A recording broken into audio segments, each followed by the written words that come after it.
Subscribe now and press the bell icon. Never miss an update. Hello बच्चों, स्वागत है आपका हमारे YouTube चैनल पर। आज की क्लास में बच्चों हम लोग एडमिशन ऑफ पार्टनरशिप पर एडजस्टमेंट ऑफ कैपिटल टॉपिक को अंडरस्टैंड करेंगे अपने दो क्वेश्चंस के थ्रू, और दोनों में कुछ नई बातें आपको सीखने को मिलेगी।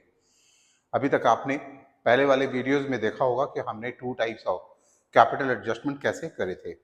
आज की क्लास में भी हम लोग कुछ बात जो सीखेंगे जो उनसे अलग हटके होगी, और क्वेश्चंस के थ्रू चूंकि हम आपको हमेशा समझाने का एफर्ट लगाते हैं, तो चलो बच्चों क्वेश्चंस को लाते हैं स्क्रीन पे और समझते हैं। यहाँ पर आपके सामने क्वेश्चंस है, ए एंड बी पार्टनर्स है, sharing profit and losses in the ratio of 3:2। A 3:2 ratio दिए हुए हैं। They admit C with 1/5 share on profit on 1st April, on which date balance sheet आपका दिया हुआ है, ये balance sheet is given. They also decided on C's admission that what C will bring 8,000 as his share of goodwill, goodwill के नाम पर पैसे लाएगा, and 20% of combined capital of A and B after all adjustment. यहाँ पर पहले हम लोगों ने क्या सीखा था कि जो नया पार्टनर उसका कैपिटल डिसाइड होता था उनके प्रॉफिट शेयरिंग रेशियो के हिसाब से। यहाँ पर वो बात नहीं कहा गया है क्वेश्चन में। यहाँ पर कहा गया है कि सारे एडजस्टमेंट करने के बाद पुराने पार्टनर का जो भी कैपिटल आता है दोनों को मिला के कंबाइंड जो आएगा फिगर, उसका 20% amount she will bring as his share of capital. तो बात बिल्कुल क्लियर है और बड़ा सीधा सा है, तो इसमें ज्यादा कुछ एफर्ट लगाने की जरूरत नहीं है हमें। बात करते हैं बी नंबर पॉइंट में, provision for bad debt is reduce to 1400। ये 2 का मतलब होता है कि जो भी प्रोविजन है इसको अब 1400 ही मेंटेन करना है, यानी 2400 में से 1400 मेंटेन करना, 1000 प्रोविजन क्रिएट नहीं करना बल्कि रिड्यूस करना है। दिस एज अ प्रॉफिट, और हम इसे प्रॉफिट की तरह लिखते हैं, प्रॉफिट की तरह लिखते हैं, याद रखना।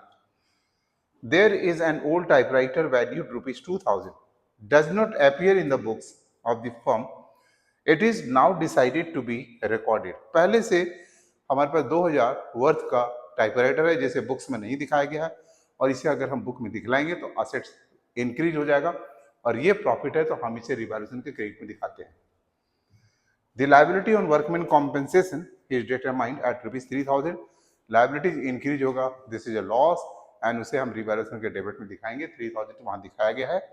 अगर हमारे पास वर्कमैन कॉम्पेंसेशन रिजर्व होते तो हम उससे इसे मीट आउट करते और हम रिवैल्यूएशन में नहीं दिखाते, क्योंकि अपने इस क्वेश्चन में इन्वेस्टमेंट फ्लक्चुएशन रिजर्व तो है लेकिन वर्कमैन कॉम्पेंसेशन रिजर्व नहीं है, इसलिए रिवैल्यूएशन में अपेयर होता है। और उसके बाद तो सीधे लिखना है, रिवैल्यूएशन अकाउंट बनाना है, जो कि बातों बातों में ये बन भी गया है और मैंने वहां लिखकर बताया हुआ है। जब इसकी बैलेंसिंग करेंगे तो बोथ साइड कम इक्वल, इसीलिए प्रॉफिट और लॉस इसमें नहीं है।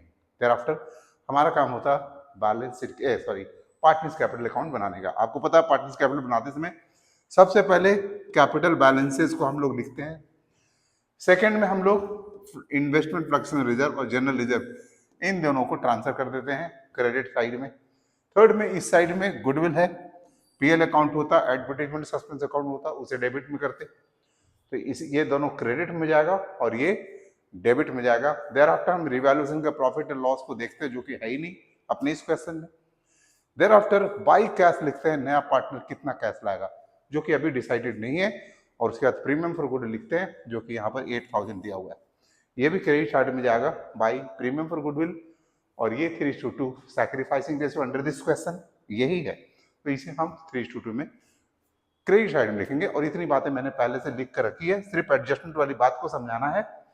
देखो बच्चों, यहाँ पर मैंने balance BD, investment fluctuation reserve, general reserve, goodwill write off, premium for goodwill लिख दिया। कैश में क्या अमाउंट आना है, this is not being decided, ये हमें कैलकुलेट करके निकालना होगा। तो हमें कैसे निकालना है, आफ्टर ऑल एडजस्टमेंट जो भी पुराना कैपिटल का बैलेंस फिगर आएगा तो हम इसे बैलेंसिंग कर लेंगे, मैंने करके रखा हुआ है। ये आ रहा है 48,000 और ये आ रहा है 32,000। इन दोनों को हम लोग यहां लिख ले, 48,000, 32,000। अब इसमें से इसको माइनस करेंगे, ये 42,000 आ रहा है, और ये माइनस करेंगे 28,000 आ रहा है बच्चों। अभी क्या देखना है, ए का जो कैपिटल बैलेंस आ रहा है 42,000, बी का जो कैपिटल आ रहा है 28,000, ये मिला के ए और बी का कंबाइंड कैपिटल हमें मिल जा रहा है 70,000। एंड एज पर क्वेश्चन बोला गया है कि C will bring 8,000 as a share of goodwill and 20% of combined capital of A and B. तो कंबाइंड कैपिटल तो हमें मिल गया 70,000, तो सी को 20% ऑफ 70,000 लाना है, विच कम्स 14,000। बस सी को कितना लाना है, this is being decided only 14,000, और ये 14,000 हम कैश के सामने यहां लिखेंगे और फिर टोटलिंग में भी हम उसे और बैलेंसिंग फिगर में भी इस अमाउंट को शो कर देंगे। बच्चों देखा कितना ये आसान सा एडजस्टमेंट है। सो एडजस्टमेंट के नाम पर डरने की जरूरत नहीं है, बल्कि समझने की जरूरत है। देयर आफ्टर हम लोग इसके बाद बैलेंस शीट का काम करते हैं, और बैलेंस शीट मैंने पहले से बना रखा है, लेकिन मैं आपको समझाऊंगा पुराने बैलेंस शीट में कि कैसे हम बैलेंस शीट इसकी बनाते हैं।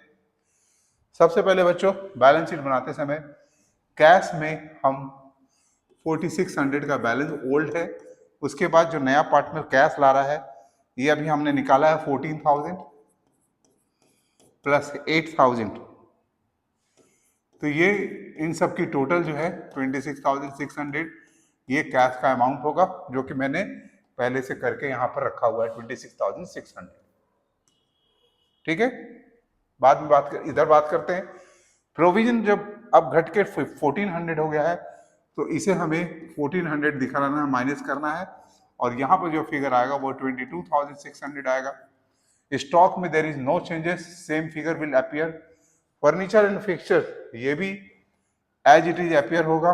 गुडविल हम लोगों ने राइट ऑफ कर दिया है, so it is not to be shown further. और एक टाइप राइटर जो है हमारे बिजनेस में आया है रिकॉर्ड में, तो हम उसे लिखेंगे 2000 से। तो इस तरह से असेट्स का जो न्यू बैलेंस शीट बनेगा इस तरह से असेट बन जाएगा। बात करते हैं लायबिलिटी साइड की, तो सन्ड्री क्रेडिटर्स को एज इट इज दिखलाना है। इन्वेस्टमेंट फ्रैक्शन रिजर्व और general reserve we have already transfer, it is not further to be Son.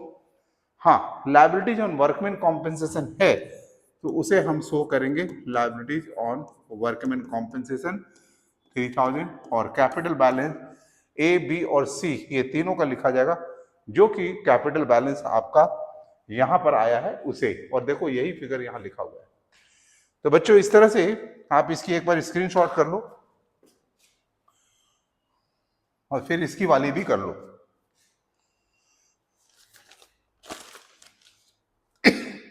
Now तो इस तरह से हमने इस क्वेश्चन को समझा। अगला जो क्वेश्चन होगा उसमें दोनों टाइप की एडजस्टमेंट एक ही क्वेश्चन से मिलेंगे, यानी कि दोनों टाइप का मतलब क्या हुआ कि एक तो पहले टाइप वाले जो एडजस्टमेंट होता है उसमें न्यू पार्टनर को कितना कैश लाना होता है वो लिखा हुआ रहता है, and on the basis of that पुराने पार्टनर का capital according to profit and sharing ratio set होना चाहिए। The second type of adjustment क्या है कि पुराने पार्टनर का जो capital balance after all adjustment आते हैं, on the basis of that new partner को अपने प्रॉफिट शेयरिंग रेशियो के हिसाब से कितने पैसे लाने हैं वो। तो ये दोनों टाइप के क्वेश्चंस अगर एक ही क्वेश्चंस में हो, यानी पुराने पार्टनर के बेसिस पर नया पार्टनर को कितना कैपिटल लाना चाहिए, तो पहले वो कैपिटल अकाउंट निकल गया, और पुराने पार्टनर का जो कंबाइंड कैपिटल है वो भी उनके बीच प्रॉफिट शेयरिंग रेशियो में होना चाहिए, जो कि सेकंड टाइप में सिर्फ एक ही हम लोग फाइंड करते थे कि नया पार्टनर का अमाउंट कैसे निकालना है, लेकिन अब नया पार्टनर का कैपिटल तो प्रॉफिट शेयरिंग रेशियो के हिसाब से पता चल ही जाएगा सेकंड टाइप से। फिर फर्स्ट टाइप वाले एडजस्टमेंट में हम क्या करेंगे कि सेकंड टाइप वो जो ओल्ड पार्टनर को जो कंबाइंड कैपिटल वो भी प्रॉफिट शेयरिंग रेशियो में होना चाहिए। मैंने जो बात कही है ये बात अगर हम एग्जांपल से समझे, क्वेश्चंस के थ्रू समझे, तो आपको ज्यादा समझ में आएगी। तो चलो बच्चों क्वेश्चंस हैं हमारे पास इसके लिए। यहां पर ये क्वेश्चन है, ए बी पार्टनर से शेयरिंग प्रॉफिट लॉसेस 3:1 है, बैलेंस शीट इज गिवन, सब कुछ है यहाँ पे। C will bring in cash ₹15,000 as share of goodwill, यहां तक तो ठीक है। A provision for bad and debt is to be maintain at 10%, 10% इसका होता है 3200, पहले से 1200 मेंटेन हो रहा है, 2000 और मेंटेन करना है, तो 2000 से रिवैल्यूएशन में हमने यहां पर डाल दिया है। Thereafter machinery is to be valued at rupees 50,000. पहले से 43 है, 7,000 से बढ़ रहा है, वो प्रॉफिट है, वहां पर रिवैल्यूएशन अकाउंट में दिखाया हुआ है। स्टॉक 39,200, ये यहाँ 40,200 है। 1,000 से कम करना है तो ये लॉस है, 1,000 से स्टॉक भी यहाँ पर आपको लिखा हुआ मिलेगा। और फर्नीचर की वैल्यू अब मेंटेन होगी 30,000, विच इज 28,000, 2,000 से इंक्रीज करना है तो वो हमने कर दिया। और उसके बाद रिवैल्यूएशन से रिलेटेड इंफॉर्मेशन नहीं, on the basis of this हमने एक प्रॉफिट निकाल दिया 6,000, जिसे हम 3:1 में डिवाइड कर दिया। तो ये रिवैल्यूएशन आपको बिल्कुल क्लियर हो गया होगा। टाइम आपका सेव करना भी जरूरी है, इसलिए मैंने पहले से बना के रखे। और ये सब कॉन्सेप्ट पहले से बच्चों आपको आती है, इसे इसमें कोई खास प्रॉब्लम आपको नहीं होगी। अब जो इंपॉर्टेंट बात है इस क्वेश्चन की वो समझते हैं। C will bring proportionate capital. Proportionate का मतलब 1/3 के हिसाब से वो पैसे लाएगा, यानी कि जो पुराने पार्टनर का कैपिटल होगा after all adjustment combined capital, तो वो उनके बीच का कंबाइंड शेयर हम निकालेंगे। 1/3 अगर हम दे दिए तो बाकी दोनों पार्टनर का कंबाइंड शेयर 2/3 होगा। And the capitals of A and B will be adjusted in their profit sharing ratio. जो बात सेकेंड टाइप का एडजस्टमेंट में नहीं था, ये फर्स्ट टाइप का जो एडजस्टमेंट और सेकेंड, ये दोनों को मिलाकर किया गया है। और बाय ब्रिंगिंग और paying off cash as the case में भी, और आपसे रिवैल्यूएशन अकाउंट बनाने बोला गया, जो कि लिखा हुआ है पार्टनर्स कैपिटल अकाउंट बनाएंगे और पार्टनर्स कैपिटल अकाउंट से ये वाली बात को समझने की कोशिश करेंगे। तो चलो बच्चों, पार्टनर्स कैपिटल अकाउंट कैसे बनता है, सबसे पहले हम बात करें। फर्स्ट नंबर पे आप कैपिटल को लिखोगे क्रेडिट साइड, सेकेंड नंबर में रिजर्व फंड को ट्रांसफर करोगे क्रेडिट साइड, और थर्ड स्टेप में गुडविल को डेबिट साइड में ट्रांसफर करोगे। तो आपका पहला ये 3 स्टेप्स आपको समझ में आ गया। फोर्थ स्टेप में रिवैल्यूएशन का प्रॉफिट को क्रेडिट में लिखेंगे।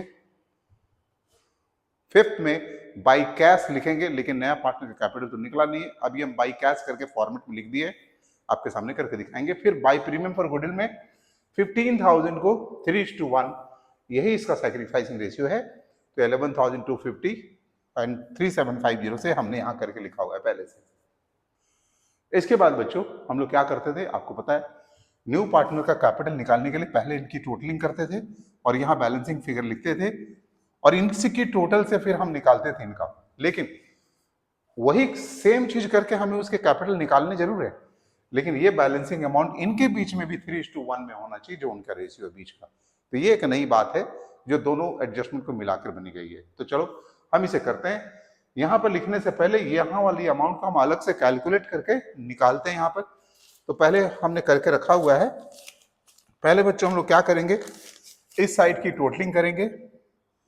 1,09,250 ये क्रेडिट साइड की टोटल है, और उसमें से 7,500 हम माइनस करेंगे। और अब जो फिगर आएगा 1,01,750, यही फिगर तो हम यहाँ बैलेंस में लिखते थे, लेकिन अभी हमें ये लिखना नहीं है। सेकंड में उसकी भी टोटलिंग करेंगे। दिस कम्स 39,750, और इस साइड वाला 2,500 को हम माइनस करेंगे, और हमारा 37,250 ये आंसर आ जाएगा। नाउ अब करना क्या है कि यही फिगर पहले हम यहाँ लिखते थे, अभी हमें नहीं लिखना है। इन दोनों की जो टोटल है वो पहले हम करते हैं, एंड दिस कम्स 1,39,000। ये पुराने पार्टनर ए और बी का कंबाइंड कैपिटल है, और पुराने पार्टनर के बीच जो कंबाइंड प्रॉफिट शेयरिंग रेशियो होगा वो क्या होगा बच्चों, 1 तो पूरे फर्म का है, 1/3 मिला है दूसरे पार्टनर नए पार्टनर को, तो 2/3 कंबाइंड कैपिटल है ए और बी का। On the basis of this हम निकालेंगे 2/3 के लिए उनका कंबाइंड कैपिटल कितना है, 139,000। तो पूरे फर्म का कैपिटल जो होगा 139,000 इंटू 3/2। अब इसे सॉल्व करेंगे तो ये हमारा टोटल फर्म का कैपिटल होगा, लेकिन हमें 1/3 के हिसाब से न्यू पार्टनर्स का कैपिटल फाइंड आउट करना है। ये यूनिटरी मेथड का अप्रोच आप सबको पता है। इसे कट करेंगे और हमारा जो फिगर होगा 69,500, ये अमाउंट को हमें यहाँ कैश के सामने लिखना है। ये काम तो आप पहले कर रहे थे, और ये वाला को आप टोटलिंग में डालकर ये काम तो आप लोग बड़ी आसानी से सेकेंड टाइप ऑफ जो एडजस्टमेंट था उसमें आप कर रहे थे, लेकिन यहाँ जो हम बैलेंसिंग अमाउंट लिख रहे थे जो ये आता है वो हमें नहीं लिखना है। रेदर हमें क्या करना है कि इन दोनों का जो कंबाइंड कैपिटल है 139, इसको ए और बी के बीच में रखना है 139,000 इंटू 3/4, यानी कि 3:1 में सेट करना है।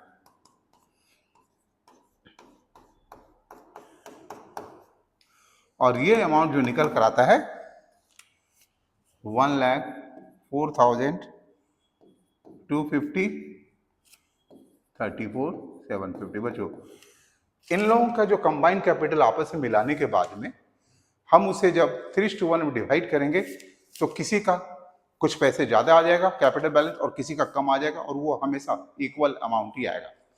तो बच्चों अभी ये जो फिगर आपने निकाला है इस फिगर को हमें यहां पर शो करना है 1,04,250 और 34,750। अब ये अमाउंट लिखने के बाद तो सबसे पहले बच्चों हम लोगों ने क्या अप्रोचेस किए हैं, पहले हम उसकी बात करते हैं। पहले हम लोगों ने क्या किया कि इसका कैश को फाइंड करने के लिए इन दोनों का जो कैपिटल बैलेंस आ रहा है उसे यहां नहीं लिखकर हम लोगों ने अलग से सेपरेट कैलकुलेशन कर लिया। अब इन दोनों का जो कैपिटल बैलेंस आ रहा है आफ्टर ऑल एडजस्टमेंट उसकी टोटल कर ली। ये टोटल के बेसिस पर हम लोग यूनिटरी मेथड से निकाले कि 1/3 के लिए न्यू पार्टनर का कैपिटल कितना आना चाहिए, और ये अमाउंट को हमने वहां डाला। पहला काम तो हमने ये किया। सेकेंड वर्क में इस अमाउंट को 3:1 में डिवाइड करके दोनों पार्टनर का future capital according to their profit same ratio निकल गया। और ये लिखने के बाद अब हमारा काम होता है इन दोनों की बैलेंसिंग करना। जिस साइड कम होगा वहां हम कैश से डिफरेंस अमाउंट को लिखेंगे। तो कौन सा साइड कम हो रहा है बच्चों, ये कराया हुआ है मेरा ए का क्रेडिट साइड 2500 से कम हो रहा है। तो ए का टोटलिंग है 1,11,750 1,11,750 और बी का 2500 से दिस साइड कम हो रहा है। तो अब इसकी टोटल हो जाती है 39,750 39,750। तो पहले तो हम लोग इस तरह से ये काम हम लोग कर लेते हैं, ठीक है। एंड ये जो कम हुआ है इसको हम लोग क्या करते हैं, इसको हम लिखते हैं टू कैश और यहां पर लिखते हैं बाय कैश। ये काम करने के बाद में आपको पता है कि कैश बी विड्रॉ कर रहा है और ए कैश ब्रिंग कर रहा है। 2500 से आ रहा है, एक पार्टनर कैश ला रहा है 2500 और दूसरा पार्टनर 2500 विड्रॉ कर रहा है। तो इन दोनों का इफेक्ट नल हो जाएगा क्योंकि सेम अमाउंट विड्रॉ भी हो रहा है, सेम अमाउंट ब्रिंग भी हो रहे हैं। देयरआफ्टर हमारा काम बनता है कि हम बैलेंस शीट को कैसे बनाएं। तो बैलेंस शीट आपके लिए अभी तक बिल्कुल आसान सा लग रहा होगा। बैलेंस शीट को देखो समझते हैं बच्चों। सबसे पहले हम आपको ओल्ड बैलेंस शीट में इसे समझाने का प्रयास करेंगे। आपका सबसे पहले 6000 का जो कैश बैलेंस है, 6000 का जो कैश बैलेंस है ये ऐड हो जाएगा न्यू पार्टनर जो कैपिटल ला रहा है 69,500 प्लस जो गुडविल के नाम पर वो पैसे ला रहा है 15,000 और 2500 से प्लस हो रहा है, एक पार्टनर ला रहा है और 2500 से माइनस करेगा एक पार्टनर, और यहां पर वो जो भी अमाउंट आएगा उसे यहां लिखना है। डेटर्स जो है नाउ विल बी मेंटेन 3200, तो 3200 माइनस करने के बाद जो अमाउंट आएगा उसे यहां लिखना है। स्टॉक के बारे में क्वेश्चंस में लिखा हुआ था, स्टॉक 39,200 है, ये 30,000 हो गया है और आपका और ये जो है 50,000 हो गया है। गुडविल अब रिकॉर्ड में नहीं आएगा बिकॉज ये हमने राइट ऑफ कर दिया है। तो इस तरह से हम लोग बैलेंस शीट का असेट साइड को समझ रहे हैं। अब आते हैं हम लायबिलिटी साइड। इसे तो सेम अमाउंट लिखेंगे because there is no changes, this will not be return क्योंकि ये ट्रांसफर हो चुके हैं। Capital account A B C का वही आएगा जो हमने यहां करके दिखाया। तो पहले बच्चों आप इसकी स्क्रीनशॉट कर लो और अब बात करेंगे कि बैलेंस शीट जो हमने बनाया था वो ये वाला कैपिटल बैलेंस को हमने यहां लिखा है और बाकी चीजें तो मैंने आपको एक्सप्लेन कर ही दी है। तो on the basis of this ये बन गया। तो बड़ा आसान आपको लग रहा होगा। फिलहाल आप इसके स्क्रीनशॉट कर लो। नाउ बच्चों अभी तक हमने कैपिटल एडजस्टमेंट पर टोटल 8 क्वेश्चन अपने 4 वीडियो के थ्रू आपको बताया है। आगे भी हम किसी तरह के डिफिकल्ट क्वेश्चंस हमें समझ में आता है तो हम आपके लिए अलग से वीडियो बनाएंगे। एडमिशन चैप्टर के अंदर ये हमारा लास्ट वीडियोस था, इसके बाद हम लोग नेक्स्ट चैप्टर पर वीडियोस बनाएंगे। फिलहाल अगर आपको हमारा वीडियो अच्छा लग रहा हो तो आप इसे लाइक करें, हमारे चैनल को बच्चों सब्सक्राइब करें एंड दोस्तों में तो शेयर करना बिल्कुल भी नहीं भूलें। मिलते हैं नेक्स्ट वीडियो में। टिल देन टेक केयर बच्चों एंड बाय बाय।